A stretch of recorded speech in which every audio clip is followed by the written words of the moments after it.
অনেকবার আমাদের দৃষ্টিভঙ্গি এমন হয়ে থাকে যে আমাদের আসল সত্যের থেকে অনেকটা দূরে নিয়ে যায়। আমরা যেরকম দেখি সেরকম সবসময় হয় না। এবারে দেখুন না, আমরা মানুষেরা, আমাদের ভালো লাগে, আমরা কোথাও গেলাম, আমাদের স্বাগত জানানো হলো, আমাদের প্রশংসা করা হলো, কেউ আমাদের দিকে হাসি মুখে তাকালো, আমাদের ভালোবাসলো, আমাদের ভালো লাগে। কিন্তু যদি কেউ ক্রুদ্ধ হয়, কটাক্ষ করে, ব্যঙ্গ করে, তাহলে আমরা তক্ষুনি তাকে নিজের শত্রু ভেবে ফেলি, তার উপরে ক্রুদ্ধ হয়ে যাই। একটা কথা মনে রাখবেন, এই হাসি সবার জন্যই হয়। আপনি তাদেরকেও হাসি উপহার দিতে পারেন যাদের আপনি চেনেন, তাদেরও দিতে পারেন যাদের আপনি চেনেন না, ছোটদের দিতে পারেন, বড়দের দিতে পারেন, সবার জন্যই হলো এই হাসি। কিন্তু ক্রোধ, ক্রোধ তাদের উপরেই আসে যাদের আমরা জীবনে কখনো হারাতে চাই না, যাদেরকে আমরা অসম্ভব ভালোবাসি, যাদের জন্য আমরা আশা করি যে তাদের জীবনের পরবর্তী সময় সব সময় সুখময় হোক, উজ্জ্বল হোক।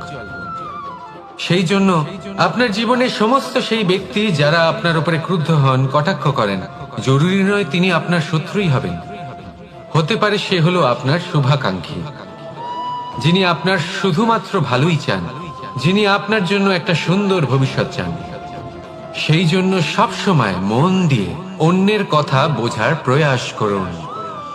আপনি জানতে পারবেন তাদের কর্মের ধর্ম কি হতে পারে, আপনি জানতে পারবেন তাদের ক্রোধের মর্ম কি হতে পারে। রাধা রাধা। জীবনের এই পথে এগোতে এগোতে আমরা কোথাও থেমে যাই, আমরা জানি না কেন। আমরা চেষ্টা করি যেন আমরা সামনে এগোতে পারি, কিন্তু এরকম হয় না। কি কারণ হতে পারে? আসুন আমি আপনাকে বোঝাই। মনে করুন আপনি কোনো রাস্তায় হাঁটছেন, আপনার পা মুচকে গেল, আপনি পায়ে আঘাত পেলেন। এখন এই আঘাত যদি আপনাকে পথ চলতে বাধা দেয়, তখন আপনি থেমে যান। যদি আপনার ভাবনা চিন্তা ক্ষুদ্র হয়, তাহলে আপনি জীবনে কখনোই এগোতে পারবেন না। ভেঙে যাওয়া কলম দিয়ে আপনি কখনো চিঠি লিখতে পারবেন না। ঠিক সেইভাবেই যদি আপনার মনে অন্যের জন্য হিংসা থাকে, তাহলে আপনি আপনার নিজের ভাগ্য লিখতেই পারবেন না। কাজের প্রতি আলস্য আপনাকে কখনো ধনী হতে দেবেই না, আর ধনের প্রতি লোভ তা আপনাকে কখনো মহান হতে দেবে না। ছোট একটা কথা, কিন্তু এ হলো অত্যন্ত গুরুত্বপূর্ণ। ভাবনা চিন্তা অবশ্যই করুন, আর বোঝার চেষ্টা করুন সেটা যা আপনি বুঝতে চান। হতে পারে আপনি এমন কোনো পথ খুঁজে পেলেন যার ফলে আপনি কোনো খারাপ পথে যেতে যেতে থেমে গেলেন, বা আপনি এমন কোনো অর্থ খুঁজে পেলেন যা আপনাকে মহান হবার পথে অগ্রসর করে দিল। রাধা রাধা। অহংকার এ হলো ছোট একটা শব্দ, কিন্তু এর প্রভাব অত্যন্ত বৃহৎ হয়ে থাকে। আর সব থেকে বড় সমস্যা হলো মানুষ আজ অব্দি বুঝতেই পারেনি যে এই অহংকারের বাস্তব রূপ কিরকম। কেউ একে গর্বের নাম দেন, কেউ একে আত্মসম্মানের নাম দিয়ে থাকেন, এবং কোথাও একটা এমন সময় চলে আসে যখন সময় এই অহংকারকে ভেঙে খান খান করে দেয়। আর তখন না গর্ব আপনাকে বাঁচাতে পারে, না আপনার আত্মসম্মান। এখন যদি আপনাকে উদাহরণ দিই, তাহলে যেখানে আপনি বসে আছেন সেই ঘরেই ওপরে তাকান, সেই ছাদের দিকে। যদি এই ছাদ অহংকার করতে থাকে যে দেখো আমি তো সব থেকে উঁচু জায়গায় আছি, আমার চেয়ে ওপরে আর কেউ নেই, আমি এই ঘরে থাকা সমস্ত ব্যক্তিকে ছায়া প্রদান করি, যদি এই অহংকার এসে যায় তাহলে কি? একবার ভেবে দেখুন, যদি পরের দিন তার উপর আরো একটা তলা বানিয়ে দেওয়া হয় তাহলে কি? এই ছাদ যার নিজের উঁচু হবার অহংকার ছিল, যে সব থেকে ওপরে ছিল, সে এবার পায়ের তলায় চলে এসেছে। সূর্য, যাকে ছাড়া আমাদের জীবন চলতে পারে না, উনি উদিত হন পূর্ব এটাই দিক থেকে। হয়ে থাকে। এবং এই কারণে মনে সূর্য মহান কখনোই নন বা অহংকার পবিত্র নন পোষণ যে করবে উনি না। পূর্ব দিক যদি থেকে উদিত মনের হন। মধ্যে কিছু রাখতে উনি চান, এই কারণে মহান, তাহলে কারণ প্রেমের উনি ভাব আমাদের রাখুন। সকলকে প্রকাশ স্নেহ প্রদান রাখুন। করেন। এবং এই পূর্ব দিক এই অহংকারকে কারণে আপনি যা মহান, ইচ্ছে কারণ নাম সেদিক দিন, থেকে গর্ব হোক। সূর্যোদয় হয়। আত্মসম্মান হোক। এবার এর দ্বারা সূর্যাস্ত আপনার হয়ে থাকে কোনোভাবেই কোনো লাভ পশ্চিম হবে দিক না। থেকে, আর তাই বেশিরভাগ মানুষ তাহলে পশ্চিমকে এই অশুভ মনে করেন, অহংকারকে অপবিত্র ত্যাগ মনে করুন। করেন। সেখানেই যদি আমি আর আমার উত্তর সাথে এবং দক্ষিণের ভালোবেসে কথা বলুন, বলি, তাহলেও সেই একই ব্যাপার। রাধা রাধা। উত্তর দিকে যদি আমরা কখনো যাত্রা করতে চাই, তাহলে আমরা নিঃসংকোচে সময় যথাসম্ভব শ্রেষ্ঠ রাখুন। কারণ আপনার কর্ম শুধু আপনার জন্যই নয়। আপনি যেখানে আছেন, আপনার কুল, আপনার স্থান, আপনার দিশা, এই সব কিছুর ওপর তার প্রভাব পড়বে। তাই সব সময় শুভ কর্ম করুন এবং আমার সাথে ভালোবেসে বলুন, রাধা রাধা। জন বনে, সেই বনের বিষয়ে, সেই পথের বিষয়ে, গাছপালার বিষয়ে, পশুপক্ষীর বিষয়ে আমার যদি কোনো জ্ঞান না থাকে, সেই বনের ক্ষুদ্র থেকে ক্ষুদ্রতর অংশের বিষয়ে যদি আমার কোনো জ্ঞান না থাকে, তাহলে হতেই পারে সেই বনে কোথাও আমি হারিয়ে যাব। হয়তো এমন ভাবে হারিয়ে যাব, কোনোদিনও বাইরেই বেরোতে পারবো না। তাই সেই বনের বিষয়ে জ্ঞান লাভ করা আবশ্যক। এটাই হলো শিক্ষা। জীবনে বেশিরভাগ মানুষই কেন অসফল হন? ওনারা একটা লক্ষ্য স্থির করেন, কিন্তু সেই পথের বিষয়ে তারা পর্যাপ্ত জ্ঞান অর্জন করেন না। সেই পথে কি বিপদ আসতে পারে প্রত্যেকটা পৃষ্ঠার জ্ঞান তাদের নেই, আর সেই জন্যই তারা অসফল হন।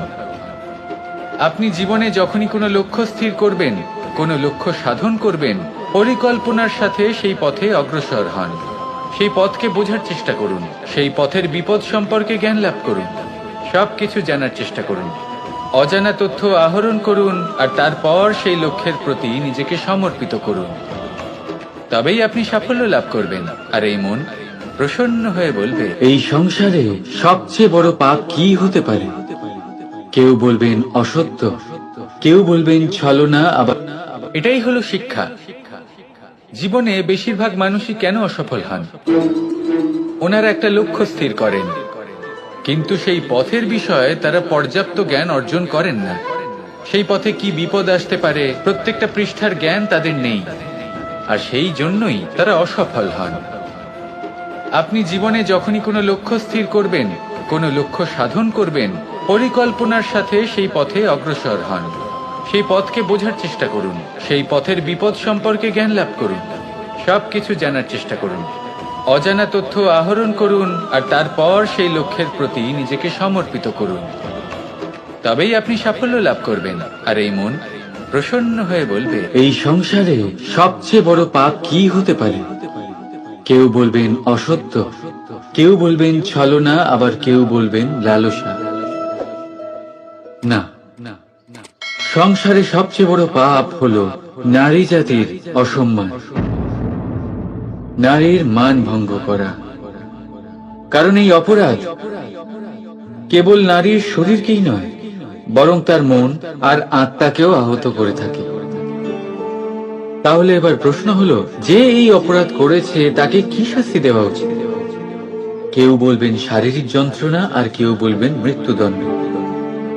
কিন্তু এই অপরাধের শাস্তি নির্ধারণ করার আগে এটা জানার কি কোনো প্রয়োজন নেই যে অপরাধী আসলে কে? এখন আপনি বলবেন সহজ ব্যাপার, সেই পুরুষ যে নারীর মান ভঙ্গ করেছে। কিন্তু এ কি সম্পূর্ণ সত্যি? নিজের অপমানের জন্য, নিজের সম্মানকে নিজেই হারানোর জন্য কখনো নারী কি নিজে দায়ী হতে পারে না?